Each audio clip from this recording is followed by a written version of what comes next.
and rolling. Action. Alah. Nasi gorengnya Kang Bakhtiar ya, pakai Whiskas gitu. Hah? Whiskas makanan kucing? Iya. Ada aja. Gue sebenarnya nggak tahu tentang graphic novel, lo tahu ya. Tapi ketika gue jajan ke toko buku, ada buku di deretan graphic novel, tiba-tiba sebentar, kenapa dia dicap long listednya The Man Booker Prize ya gitu tahun 2018. Akhirnya gue ambil lah. Kalau sutradara itu dia pasti bilang lights, camera, action 3. Orang mau lari, on your mark, get set, go 3 gitu loh. 1-1 aku sayang ibu, 2-2 aku sayang ayah, 3-3 sayang adik kakak. 3 gitu.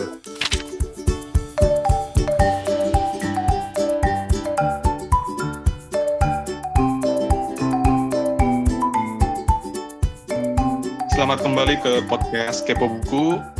Ada Bang Rane. Halo Bang Rane. Halo, apa kabar Steven? Halo, ada juga di sini tulisannya Kepo Buku, tapi ini ternyata adalah Mas Toto, Herr Toto. Halo Mas Toto. Halo Mas Steven dan Bang Rani, apa kabar? Kita udah beberapa minggu udah nggak rekaman nih, jadi agak kagok ya. Apa gimana nih? Ada kaku gitu kesannya, jadi nggak saling kenal. Iya, kamu siapa? Kamu membuat aku tersipu. Nah, itu baru kelihatan normalnya Toto. Aduh. Jadi, buat informasi aja buat teman-teman yang lagi dengerin, kayak kemarin kita cerita, kita lagi uji coba rekamannya sekarang pakai Telegram voice chat. Betul. Gitu, dengan harapan bahwa suaranya akan lebih bagus. Jadi terima kasih kepada Bapak Durov, pendiri Telegram, yang sudah membuka fasilitas ini dengan tidak berbatas dan bisa direkam. Lewat dah Clubhouse, lewat. Dah. Dendam gue sama Clubhouse. Orang iseng banget tuh, dendam. Bukan apa-apa, gue kan sebagai seorang podcaster gitu ya. Ketika gue bikin talk atau ngobrol-ngobrol di Clubhouse, gue tuh pengen direkam dong supaya bisa kita jadiin podcast. Begitu gue rekam, keluar peringatan nggak boleh direkam. Karena apa? Karena kenapa nggak boleh direkam ya? Ya karena kan ini aturan yang di luar negeri yang kadang-kadang kita di Indonesia masa bodoh gitu ya. Bahwa ketika lu sedang berkomunikasi ngobrol dengan orang lain dan lu merekam, itu harus sepersetujuan orang itu. Karena itu masalah privasi. Gitu. Oh jadi gue harus ikut gaya di luar dong. Mas Toto dan Mas Steven, mohon izin ini akan kami rekam ya. Bodoh amat kata Toto. Ya, jika Anda tidak menyetujui, harap keluar segera. Oke, Fen, lu kan hostnya, kenapa gue yang ngomong, Fen? Oh iya, oke. Pas dadakan nih ceritanya nih. Oke, kali ini kita akan membahas masing-masing satu buku ceritanya nih. Lu kalau gini dong, kayak di TV-TV, Bang. Kalau orang salah satu host sudah ngelantur, lu bilang durasi gitu. Oh iya, gitu ya. Lu kayak pernah di TV aja, toh. Pernah gue di TV, di YouTube ke TV itu. Jangkauannya malah lebih keren itu, ya nggak sih? Seluruh dunia. Ya nonton ya aja.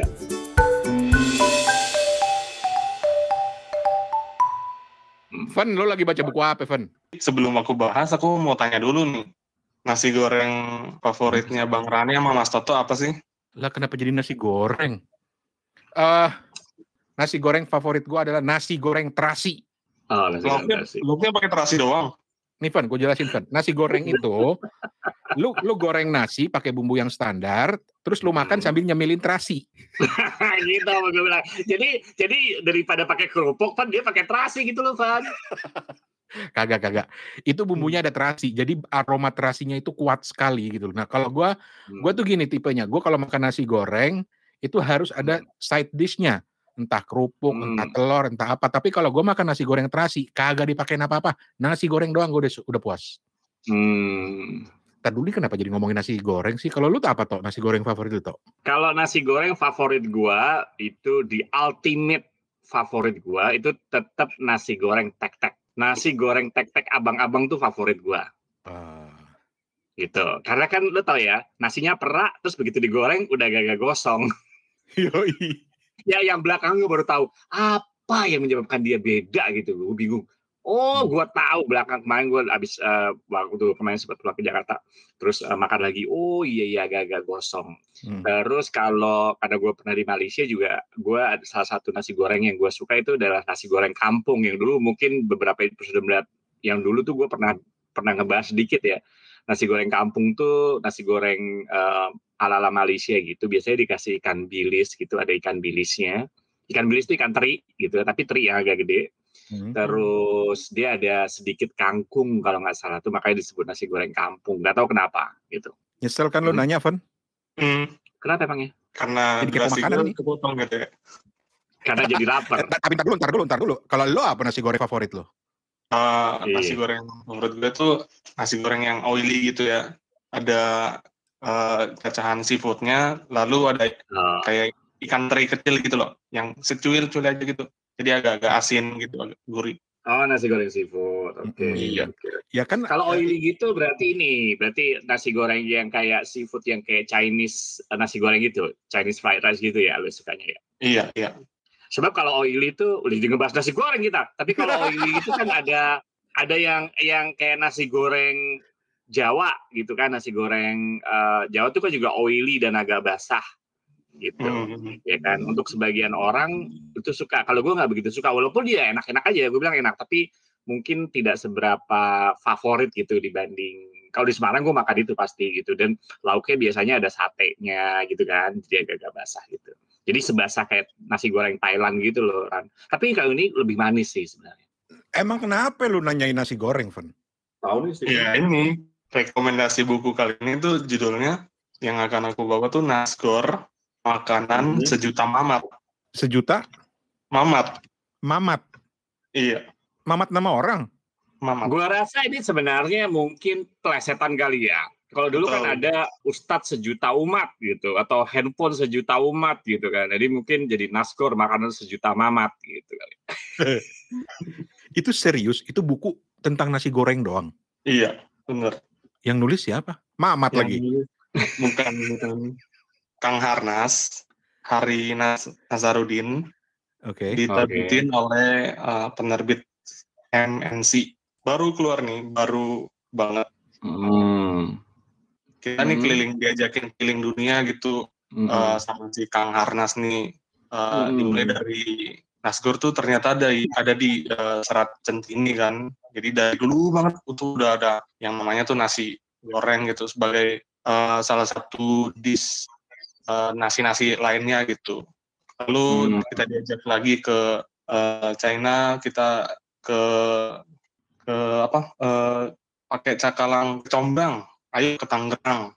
Terus di bab 5 tuh ada mengepul di Nasgorbat Hengki, kalau Mas Toto ingat. Iya, betul. Masak nasi goreng pakai rumus Berlin. Ada juga tuh kisah nasi goreng Obama dan Mbak Mega. Jadi buku ini tuh diceritain nasi goreng dari berbagai, bisa dibilang pengalaman ya. Ditulis dengan ringan tapi begitu informatif, begitu deskriptif ya. Kalau misalnya kita baca buku ini, dijamin deh pengen cobain resto-resto Nasgor yang dijabanin sama Kang Arnas gitu. Jadi ini cuma cerita doang ya, bukan kayak resep nasi goreng atau apa gitu ya? Ada diselipin dikit-dikit. Kayak resep nasi goreng piritan pakai jeroan ikan tuh. Dan di buku ini tuh juga Kang Harnas kan beliau tuh juga dari komunitas Jala Sutra ya, komunitasnya Pak Bondan tuh. Ini aku rasa juga sedikit banyak ada tribute to beliau gitu. Jadi Pak Bondan tuh kalau misalnya ke suatu tempat dia rekomen, terus ketika di TV, balik lagi ke TV nih, pasti beliau tuh bilang maknyus. Tapi ketika ada makanan yang betul-betul ngena banget gitu ya, enak banget, ekspresi maknyusnya tuh bakal beda gitu dari yang biasa di syuting. Itu diceritain di sini juga. Kayaknya gue perlu bikin buku juga tuh. Bubur ayam. Bubur ayam bikin, Ran. Lo kan memang ini fansnya bubur ayam. Oh iya. Cita-cita gue nanti gue mau bikin restoran segala macam bubur ayam dari seluruh dunia. Alah, Tapi emang bener ya, maksud gue ini ide cemerlang loh menurut gue. Gue baru sadar loh, di Indonesia aja ada berapa coba kalau lu kumpulin tipe nasi goreng ya. Yang kalau di Jakarta mungkin nasi goreng tek-tek tuh. Terus nanti ada di Jawa sana, di Semarang mungkin ada nasi goreng babat. Ya nggak, Fen? Atau babat gongso gitu. Terus ada nasi goreng Jawa. Terus kalau di mana lagi? Kayak banyak ya sebenarnya kalau dipikir-pikir ya. Di Thailand ada, kalau kita ke negara lain, Thailand udah pasti ada khao pat kung kan, nasi goreng udang gitu kan, atau gitu kan. Terus kalau ke Mediterranean juga nasinya juga digoreng sebenarnya. Jadi boleh diklaim sebagai nasi goreng gitu kan, misalnya kayak gitu. Di Thailand tuh nggak ada nasi goreng. Fried rice tuh nggak ada. Apa adanya? Fly rice. Flu juice. Tapi gue tertarik balik ke bukunya tadi, Fen. Di situ itu yang udah lu baca, nasi goreng yang paling aneh yang belum pernah lu dengar sebelumnya tuh apa, Fen? Ini nasi gorengnya dari Kang Bakhtiar ya, pakai Whiskas gitu. Hah? Whiskas makanan kucing? Iya, untuk ini ditaruh jadi temennya nasi. Terus dikasih makan ke kucing apa ke orang? Dicoba sendiri gitu. Buset. Ada aja. Nasi goreng pakai Whiskas. Karena katanya harum banget ya ininya. Hancur. Evan, gue sebelum pindah ke buku lain, gue mau dong gue tuh selalu penasaran cara orang bercerita di bukunya. Gue mau dong bacain dikit aja, satu paragraf aja. Misalnya yang soal Whiskas gitu. Ada nggak bukunya di lu sekarang? Ada. Oke. Whiskas, buset, itu Whiskasnya aja udah mahal, Bo. Di bab 9 ya. Coba deh satu paragraf aja. Gue pengen tahu gaya berceritanya gitu. Waktu itu gue sempat lebaran di Nusa Tenggara Timur. Kalau lebaran di NTT itu sepi banget. Daripada bosan, gue coba-coba bikin konten masak aja. Ceritanya kembali ke Fitri, katanya. Dia mengambil wajan, meletakkannya di kompor, lalu merekamnya dari atas. Jadilah shoot masak seperti yang sering kita lihat di iklan-iklan IG itu. Ketika ditanya, menu apa yang pertama kali viral di masak darurat? Tiarba menjawab sambil tersenyum, nasi goreng makan kucing. Nasi goreng makan kucing? Saya segera mencarinya di YouTube dan benar saja. Setelah minyak, cabai, bawang putih, dan nasi, sang chef menyobek satu saset makanan kucing. Iya, makanan kucing. Dan menuangkannya ke wajan. Kelihatannya yang dipakai adalah makanan kucing basah. Mungkin rasa tuna, karena bongkahan daging dan kuah coklatnya terlihat jelas di video tersebut. Di satu sisi, saya nggak yakin makanan kucing, meskipun dimasak berkali-kali sampai matang banget, aman dimakan untuk manusia. Di sisi lain, setelah sang nasi goreng jadi dan dijajarkan dengan telur ceplok, lalu ditata di piring ala avant-garde, kok kelihatan enak ya? Duh, apa saya perlu menyerahkan makanan kucing juga ke istri saya untuk dijadikan nasi goreng? Anyway, itulah bukti kegilaan si Tiarba ini. Meskipun kemudian ia mengakui sambil tertawa. Kayaknya nggak bakal bikin lagi yang kayak gitu deh. Betul, Tiarba. Jangan sampai begitu kamu lihat saset bertuliskan grill stick and vegetable, langsung kamu olah jadi nasi goreng. Bungkus makanan hewan berkaki 4 yang hobi menggonggong juga. Tulisannya begitu, persis. Nasgor Tiarba. Itu salah satu kisah yang ditulis di bukunya Nasgor, Kang Harnas. Tapi kalau dipikir-pikir ya, sebenarnya makanan kucing itu mateng ya? Dimasak lagi juga nggak apa-apa kali ya? Iya, makanya itu. Ya udah, ntar gue coba cari deh di supermarket Whiskas.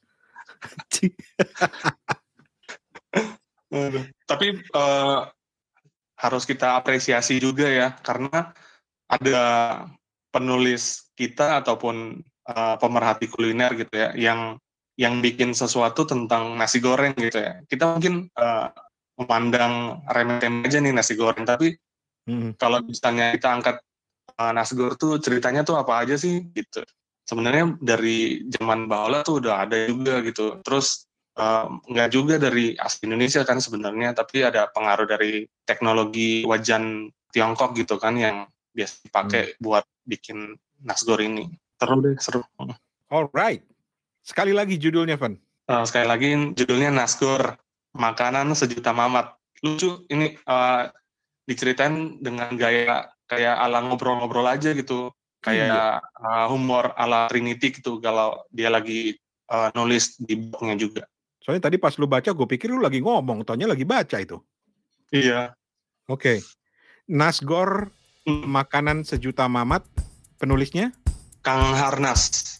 Kang Harnas, ini penerbitnya siapa sih? Penerbitnya nih imprint dari penerbit MNC yang biasa bikin komik itu. Imprint, oke. Iya. Oke, mantap.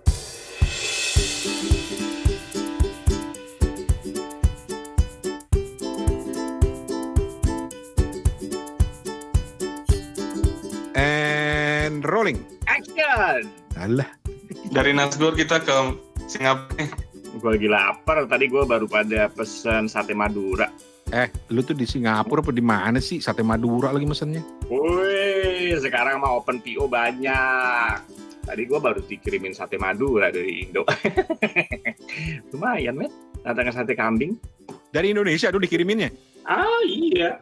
Boleh gitu? Bodo amat, yang penting gue kan open PO. Memang ada orang jualan di situ. Benar dikirimin dari Indonesia. Gue tahu ekspedisinya pakai apa segala macam. Gitu. Boleh kok kayaknya.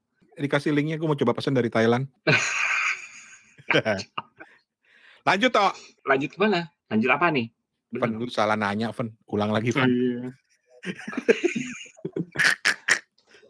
Mas Toto ada buku apa nih yang bisa kita telaah? Banyak. Lu mau buka apa? Gua kasih banyak. Hah? Ya karena sesuai rule kita kali ini, sayang sekali kita cuma bisa kasih satu. Iya, satu. Oke, sebenarnya gue mau jujur aja nih ya. Gue tuh selama ini kan dicap sebagai orang yang tidak suka fiksi. Nah, gue tuh sebenarnya lagi bikin proyek kecil-kecilan. Jadi gue daripada baca buku-buku umum, gitu ya, buku-buku non-fiksi, maksudnya bukan buku umum gitu ya. Gue lebih sekarang baca fiksi. Tapi, tapi sampai bulan ketiga ini belum ada yang selesai. Jadi gue coba ngasih tahu aja ya. Dan yang paling hampir mendekati selesai itu justru sebuah buku graphic novel gitu. Nah, gue kasih backgroundnya dulu ya. Gue sebenarnya nggak niat beli. Gue sebenarnya nggak tahu tentang graphic novel. Lo tahu ya, gue nggak begitu suka fiksi dan ketika baca komik gue agak kebingungan gitu. Tapi ketika gue jalan-jalan ke toko buku beberapa minggu yang lalu, ada buku di deretan graphic novel, tiba-tiba sebentar, kenapa dia dicap long listednya The Man Booker Prize ya gitu tahun 2018. Akhirnya gue ambil lah begitu. Emang bukunya siapa?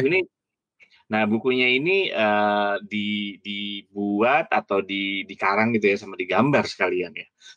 Karena dia tergantung writer sama artisnya adalah si Nick Dranaso ya. Gimana cara ngomongnya ya? Nick Dranaso yang judulnya Sabrina. Oke. Nah, gimana sih bacanya dia? Soalnya DR Naso gitu cara nulisnya. Gue nggak tahu cara bacanya gimana. Dranaso apa gimana sih? Nggak tahu lah.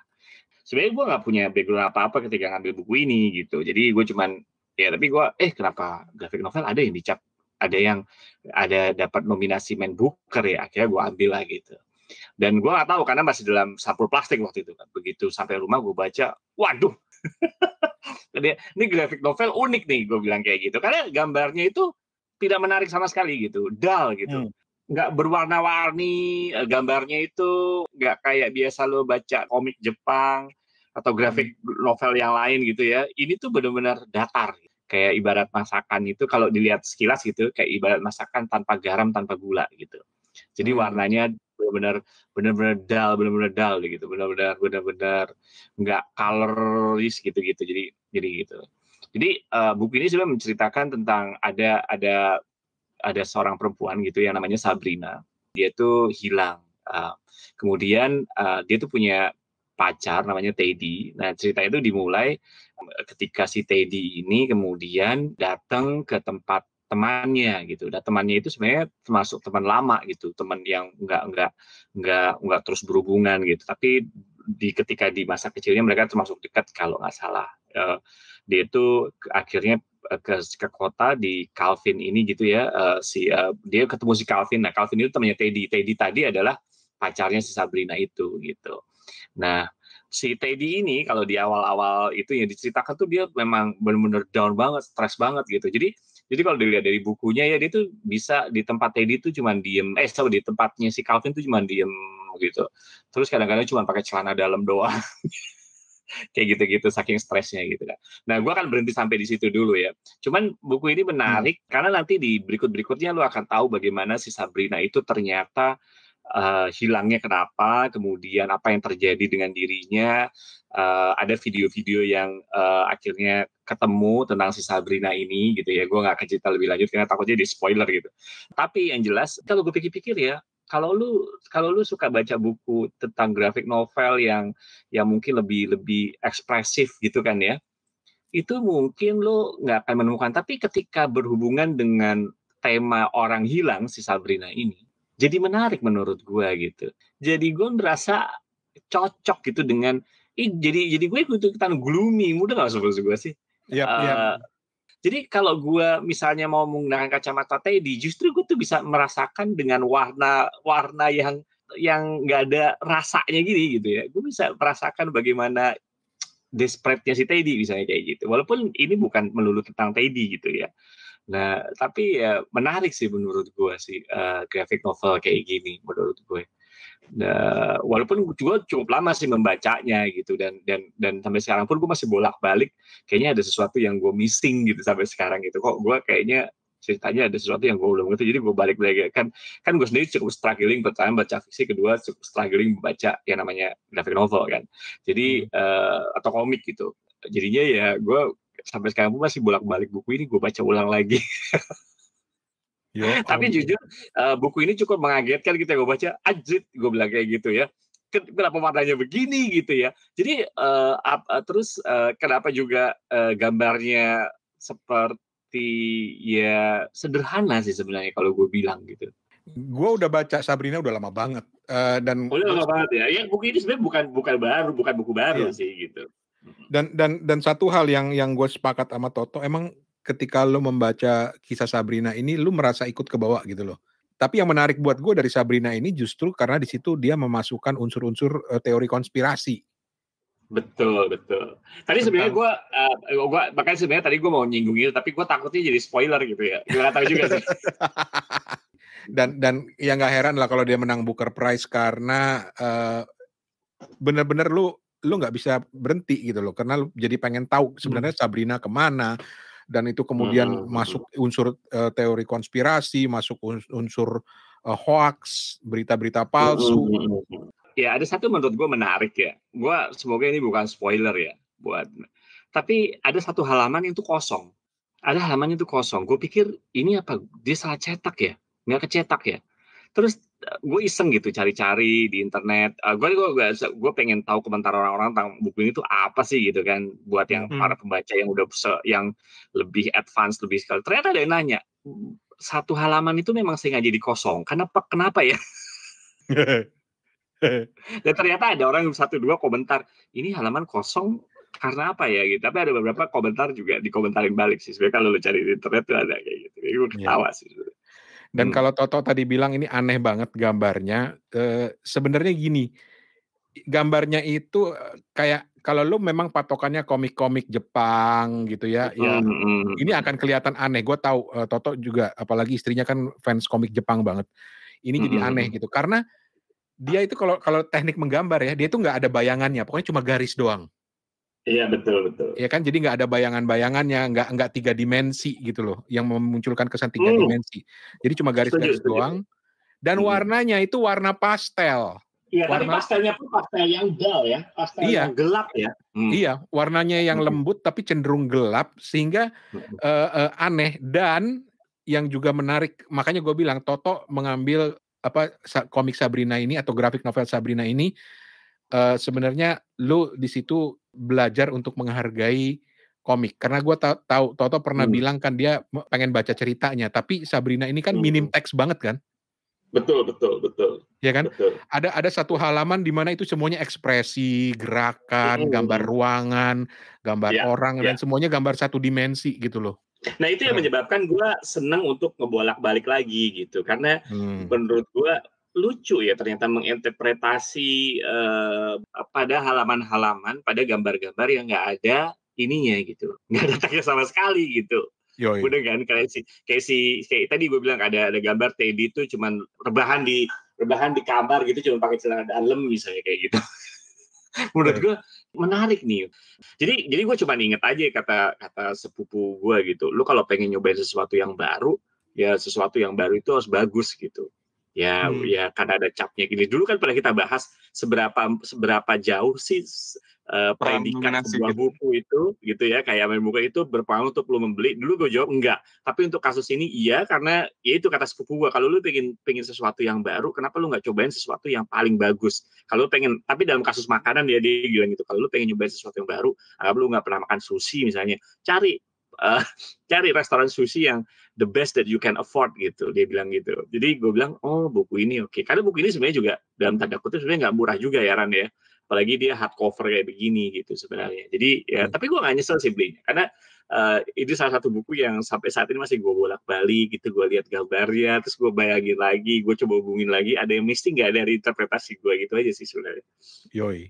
Dan kalau lu suka fenomena hoax, media sosial, fake news segala macam, ini nyambung banget. Ini keren banget. Oke. Sekali lagi judulnya adalah Sabrina, karya Nick Drenaso, ya itulah pokoknya lah. Drenaso gitu-gitu ya. Drenaso gitu. Coba dicari judulnya Sabrina. Betul. Selamat Toto, Anda sudah berhasil membaca dan tertarik pada grafik novel. Apa sih yang bikin Bang Rani sama Mas Toto bisa kehook sama si Sabrina itu? Apa yang bisa bikin kalian relate dengan dan dive dengan mudah, atau mungkin cukup sulit mungkin seperti yang Mas Toto bilang, masuk dalam dunia rekaan ceritanya harus sampai bolak-balik gitu? Kalau lu tanya gue, hal yang pertama langsung menarik perhatian gue adalah gambarnya. Itu aja. Iya, gambarnya. Unik banget. Itu gambarnya benar-benar satu dimensi, kayak ya elah. Jadi lu tahu nggak sih teknik gambar tracing? Kalau itu lu nge-trace pinggirannya gitu ya. Garis. Jadi hanya garis-garis doang, kepala, matanya sedikit gitu loh. Jadi benar-benar itu buat gue menarik. Dan nggak banyak dialog. Gua tuh suka komik seperti itu karena dia ceritanya, gambarnya itu bercerita, dimaksimalkan untuk gambarnya gitu. Itu yang pertama menarik perhatian gue. Nggak tahu kalau Toto. Ya, tadi gue bilang kan, pertama kali yang gue lihat karena di graphic novel ya gambarnya. Tapi sebenarnya kalau bilang menarik, akhirnya gue tertarik itu sebenarnya nggak awalnya. Karena ya itu seperti gue bilang kan, ya dua dimensi, tracing genre gitu ya, terus pastelnya cenderung gelap gitu. Tapi begitu lu baca pelan-pelan gitu ya, dan somehow gue tuh beberapa halaman pertama gue udah nyambung, keren nih, gue bilang kayak gitu kan. Terus ya itu justru ketika gue membaca banyak komik yang banyak dialognya segala macem, di sini Sabrina ini dengan kesederhanaannya justru gue somehow jadi suka gitu, Fen. Jadi gue membiarkan khayalan gue atau imajinasi gue gitu ya, melihat gambar-gambar ini, dan gue akhirnya tidak terpaku lagi sama yang namanya panel. Mungkin itu yang menyebabkan gue jadi suka gitu. Ada satu halaman itu memang nggak ada dialognya sama sekali kan, Ran. Beberapa halaman, maksudnya ada sebuah halaman nggak ada dialognya sama sekali. Maksudnya bukan sebuah halaman, maksudnya banyak halaman tanpa dialog sama sekali gitu kan. Yeah. Dan terus cuma dia jalan dari sana ke sini. Dan akhirnya kalau begitu, gue malah nggak terikat dengan panel gitu. Ya kan, baca komik itu kan ada urutannya, baca panel kadang-kadang gue pusing nih, dari mana ke mana sih kok jadi gak nyambung. Nah kalau kayak begini gue bisa ngelihat, terus balik lagi, terus akhirnya bisa punya satu gambaran umum tentang halaman itu gitu.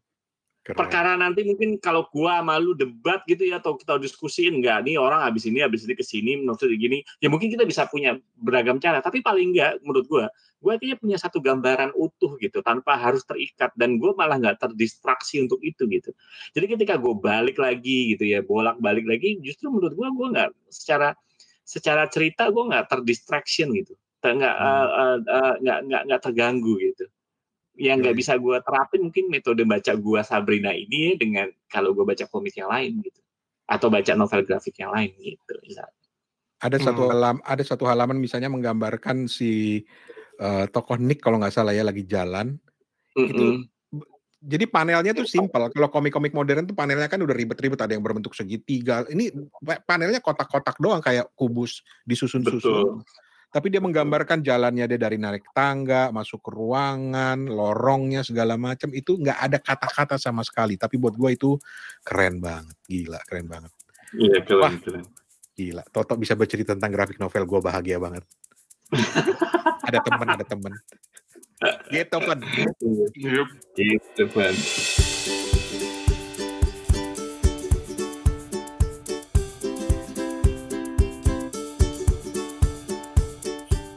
Dari Sabrina kita udah tengokin nih novel grafis. Kira-kira pada penasaran nggak apa buku yang dibawain sama Bang Rane kali ini? Sebelum cerita buku gue baru beli, jadi gue belum bisa cerita yang ini. Tapi ini juga grafik novel. Dan grafik novel ini gue pikir bakal laku. Dan ini lumayan mahal loh. Kindle-nya aja $26 lebih. Oke. Grafik novelnya Yuval Noah Harari, Sapiens. Yang itu ya, yang bukunya agak panjang gitu ya. Iya, pokoknya Sapiens. Dan ini buku yang seri pertamanya. Jadi versi grafik novelnya dibikin beberapa seri nantinya, tapi seri pertamanya baru keluar $26 yang versi Kindle-nya gitu. Tapi gue nggak mau cerita itu karena gue baru beli dan belum baca, jadi gue nggak mau cerita. Dan memang gue udah lama pengen baca tuntas Sapiens. Gue nggak tuntas soalnya baca buku versi tulisannya. Gedenya, oke. Dan mengingatkan gue sama beberapa novel-novel lain yang juga dibikin versi grafik novelnya, termasuk The Alchemist-nya Paulo Coelho yang gue dikasih sama Toto. Keren kan? Emang baik Toto emang. Oke, tapi buku yang kali ini gue mau bawa ini ada hubungannya dengan kegiatan gue beberapa setahun terakhir inilah, ketika gue mulai sibuk ngasih training workshop tentang podcasting. Nah, di salah satu training itu gue kebagian tugas untuk cerita tentang storytelling dalam podcast atau storytelling dalam bentuk audio. Gitu. Nah, gue ingat gue pernah ngasih training buat radio bercerita tentang bagaimana sih lu mewarnai cara bercerita lu, cara storytelling lu dengan lebih keren gitu. Nah, tapi kan itu udah teori-teori lama. Paling ya kalau Toto orang radio pasti inget lah. Paling kalau cerita storyteller pasti yang jadi rujukan lagi-lagi theater of mind lagi gitu kan. Sampai gue kemudian menemukan buku ini yang akhirnya gue pakai rujukan buat salah satu workshop gue. Judulnya The Storyteller's Secret from TED Speakers to Business Legends, Why Some Ideas Catch On and Others Don't. Oke. Dan ini pengarangnya gue suka karena dia pernah membuat buku yang bercerita tentang rahasia presentasinya seorang Steve Jobs yang terkenal itu, yang sekarang banyak ditiru tapi nggak pernah ada yang berhasil gitu. Namanya Carmine Gallo itu yang penulisnya. Dan akhirnya ini gue tamatkan dalam semalam gitu loh, karena gue penasaran apa yang menarik dari buku ini gitu. Dan buku ini sebenarnya intinya cuma dia pernah menulis tentang talk like TED, jadi keberhasilan para pembicara-pembicara di TED Talk. TED Talk itu kan salah satu contoh presentasi dan bentuk storytelling yang keren gitu, karena memang dipersiapkan dengan bagus siapapun tamunya gitu. Nah, menarik ya karena Carmine Gallo ini kemudian mewawancarai banyak orang yang terkenal, termasuk juga yang pernah hadir sebagai pembicara di TED Talk, dan kemudian dia mencoba membuat kesimpulan atau membuat analisa tentang apa sih rahasia keberhasilan mereka dalam melakukan dalam bercerita gitu. Nah, di situ di bukunya itu dibagi-bagi, misalnya ada storyteller yang who ignite our inner fire gitu, yang memicu diri kita atau mungkin menginspirasi gitu ya. Terus juga ada storyteller who educate, yang mendidik. Ada juga yang who simplify, justru dengan kesederhanaannya dia bercerita malah jadi menarik. Ada juga storytellers who motivate, yang memberi motivasi, dan storytellers who launch movement gitu loh. Nah, Ini menarik sebenarnya kalau lu memang berminat pada bidang, bukan hanya bidang podcasting yang memang salah satu formatnya adalah storytelling, tapi juga buat lu Tok yang sering presentasi Tok. Atau Steven misalnya yang juga harus membutuhkan kemampuan bercerita misalnya untuk menjual bukunya gitu loh. Karena kenapa? Kalau menurut seorang pakar marketing dari Johnson & Johnson, orang itu, ini kalau kita ngomong jualannya bukunya Steven ya, orang itu katanya tidak membeli produk, tapi dia membeli cerita di balik produk tersebut.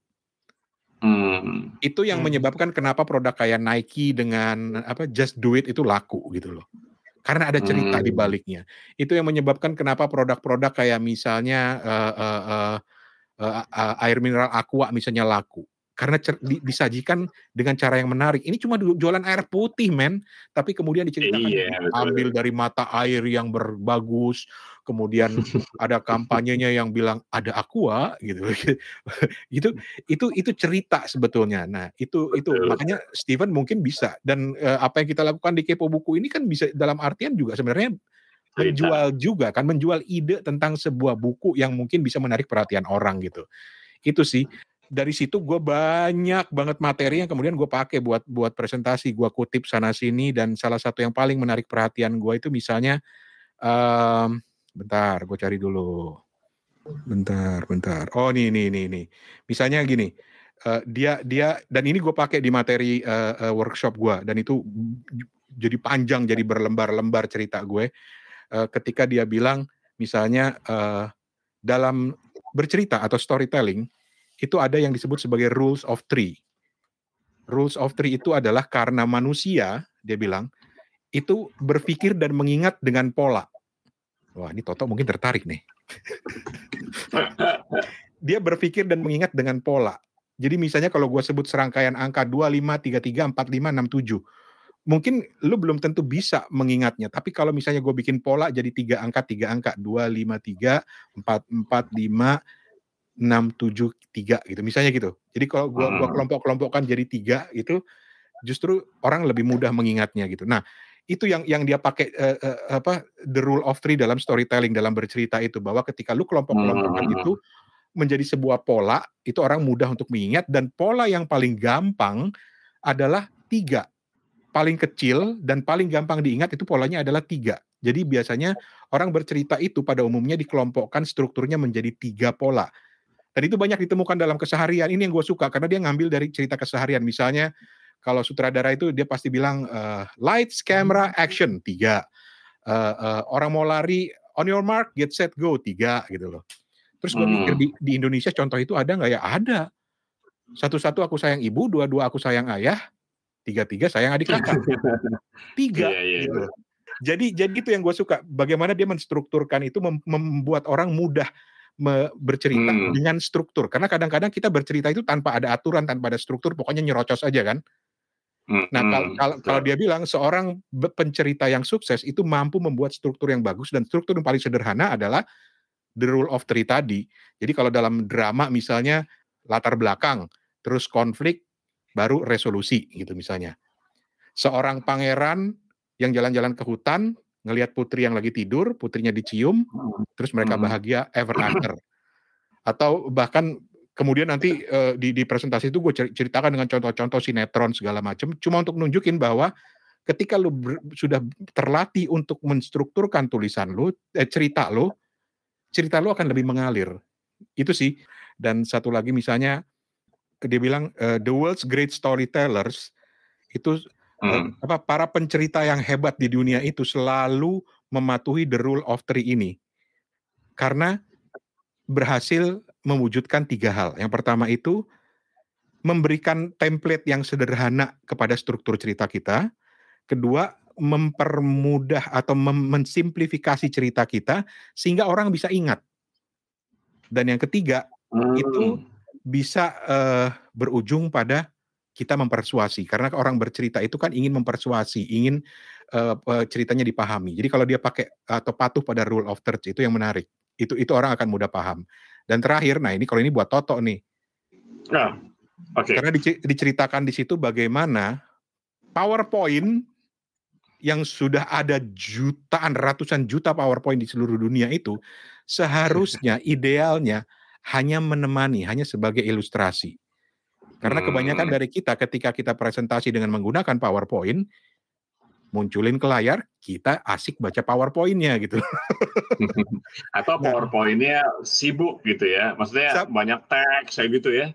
Elah ribet banget. Kadang-kadang gue mikir ini orang, ya Allah, ini kita ada di ruangan meeting yang gede, yang isinya itu bisa sampai 100 orang, PowerPoint isinya tulisan pakai font Roman 12.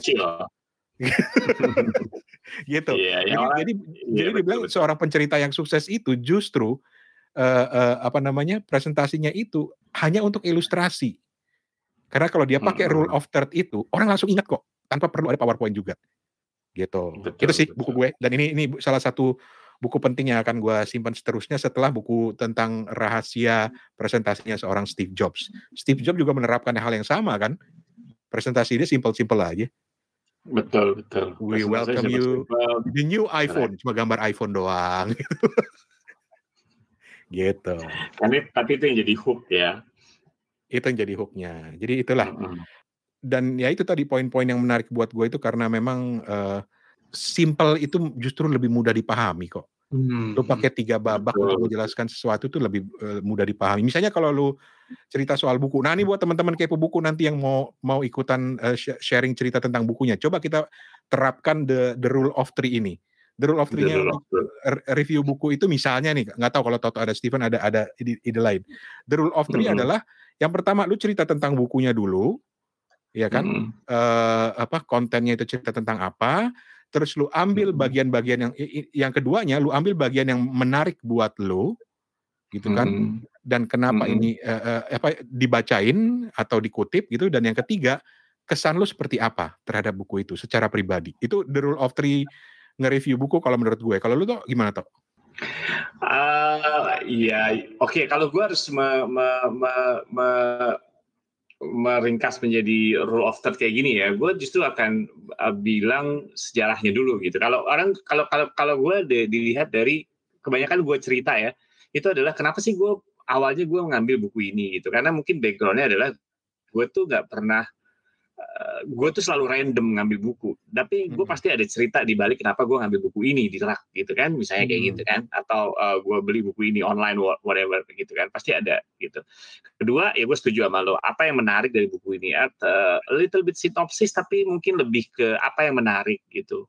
Kemudian yaitu key takeaway sih kalau menurut gue, karena setelah lo baca apa sih yang bisa lo ambil dari buku ini, apa sih yang setelah sinopsis segala macam menarik, dan apa yang insight apa yang lo bisa lo dapetin dari buku ini gitu.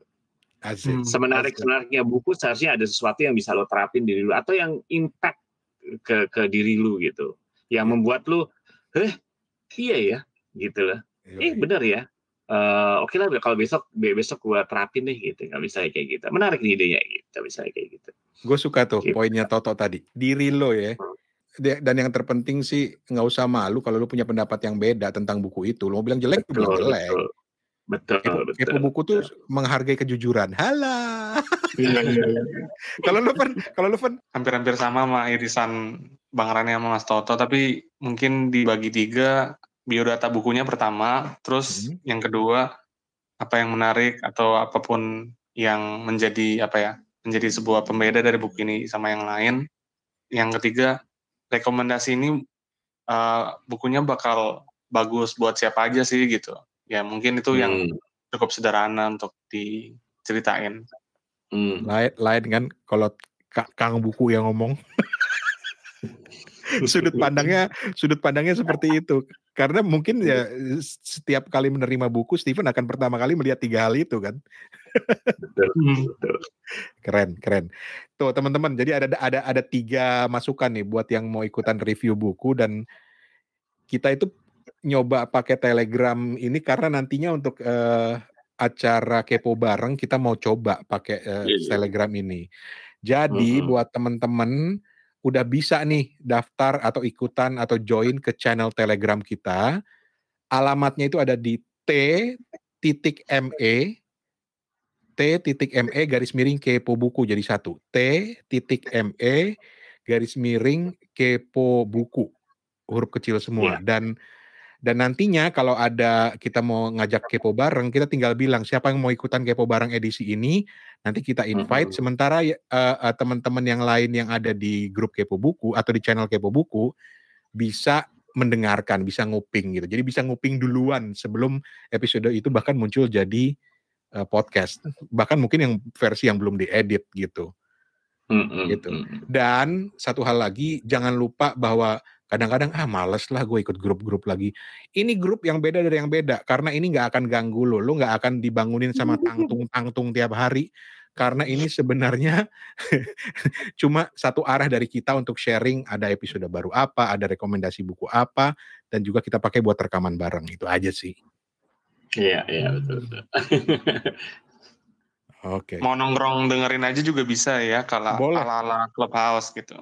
Betul. Ini pokoknya gak ala Clubhouse tapi bisa direkam.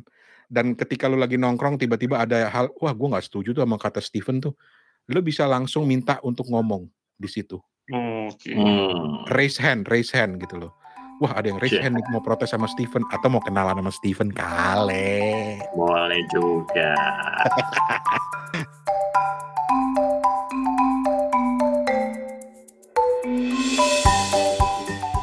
Jadi teman-teman mungkin bisa memilih antara nasi goreng ataupun karya Man Booker Prize atau belajar gimana sih pitching yang oke gitu ya dari ketiga buku yang kita bawain kali ini. Semoga bermanfaat dan terima kasih banyak teman-teman udah dengerin sampai di penghabisan ini. Kita akan kembali di episode selanjutnya.